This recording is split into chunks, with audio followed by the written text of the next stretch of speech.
আমি নাকি এঁচড় কাটতে পারি। দেখো বর হাজব্যান্ড এঁচড় নিয়ে এসেছে, আজ এঁচড় চিংড়ি হবে, কিন্তু এঁচড় ধরতেই পারছি না, আঠা। এটুকু হাতে তেল মেখে নিয়েছি, জানি না কাটতে পারবো নাকি। তো চলো দেখা যাক পারি নাকি।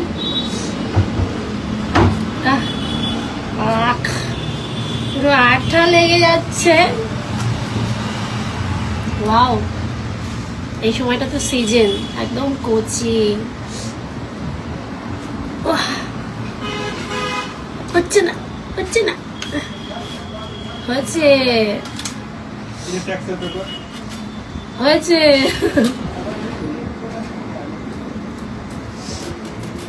হচ্ছে নাকি? তোমরা আবার ভুলভাল কমেন্ট করো না, হ্যাঁ, যে এইভাবে কাটে না ওইভাবে কাটে না। আমি পারি না গো, হাত কেটে যাবে। তো কেটে কমপ্লিট করে তোমাদের আবার দেখাবো।